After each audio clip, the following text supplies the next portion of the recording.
एक 3 दिन का एमएलए तो उसको पेंशन लागू होते हैं, तो पार्लियामेंट्री इलेक्शन में बहिष्कार करेंगे। उत्तराखंड के अल्मोड़ा जनपद से उठ रही है एक मांग, जब 3 दिन के विधायक व सांसदों को मिल सकती है पेंशन तो अन्य कर्मचारियों को क्यों नहीं। ये बात आज पूर्व पैरामिलिट्री कल्याण समिति के सदस्यों ने एक बैठक कर उसमें इस बात को रखा है। पूर्व पैरामिलिट्री कल्याण समिति की एक बैठक आहूत करी गई, जिसमें कई सारे मुद्दों को रखा गया, जिसमें से प्राथमिकता से बात कही गई विधायकों और सांसदों पर कि जब पेंशन उनको मिल सकती है तो अन्य कर्मचारियों को क्यों नहीं।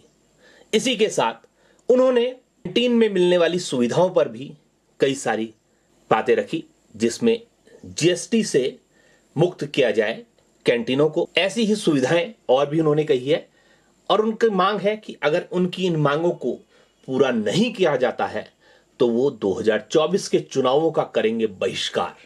तो आइए जानते हैं क्या है इनकी मांगे। आज की बैठक का मेन उद्देश्य है कि हमारी सरकार जो आज कह रही है कि हम देश के अंदर यूसीसी कानून ला रहे हैं, तो मैं एक उदाहरण देना चाहता हूं कि ये यूसीसी का मतलब है समान नागरिकता समान कानून, सबको समान अधिकार। तो हमें समान अधिकार कहाँ मिल रहा है? हमारे पैरामिलिट्री के लोग जो देश की सीमाओं में देश की सुरक्षा कर रहे हैं, सालों साल नौकरी कर रहे हैं, उनके लिए कोई पेंशन नहीं।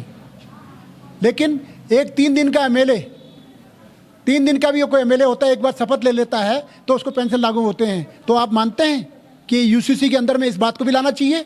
जब देश के लिए एक कानून बनना है तो हर एक आदमी के लिए एक कानून होना चाहिए। तो मैं आप लोगों के माध्यम से कहना चाहूँगा कि सरकार को इस बात में भी सोचना चाहिए कि इस देश में हर एक नागरिक को समान अधिकार मिले। जिस तरह से नेताओं को पेंशन मिल सकती है तो टीचर को भी क्यों पेंशन नहीं मिल सकती है?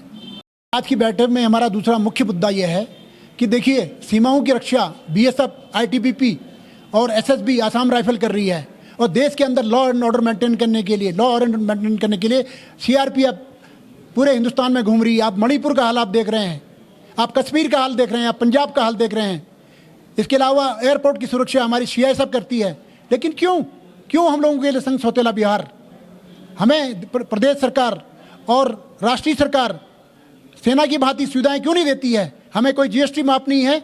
हमारी कैंटीन के अंदर जो चीज़ हमें ग्रोसरी की सामान मिलता है, अदर आइटम मिलते हैं, लिक्वर मिलती है, उस पर जीएसटी क्यों माफ नहीं है? हम चाहते हैं कि जीएसटी माफ होनी चाहिए। जिस प्रकार सेना की कैंटीन में है तो उसी तरह हमें भी सुविधा देनी चाहिए। मैं खास करके अपने उत्तराखंड के सीएम से कहना चाहता हूं कि जो सुविधाएं आप कहते हैं कि हमारा उत्तराखंड सैन्य बहुल है, और जो सुविधा आप सैनिकों को दे रहे हैं, सेवानिवृत्त सैनिकों को दे रहे हैं, वो पैरामिलिट्री के सेवानिवृत्त को क्यों नहीं दे रहे हैं? मैं रिक्वेस्ट करता हूं कि वो इस बात में विचार करें, मंथन करें, सोचें। अगर नहीं सोचा गया तो जो भी पैरामिलिट्री के लोग इस स्टेट में रहते हैं, पार्लियामेंट्री इलेक्शन में बहिष्कार करेंगे।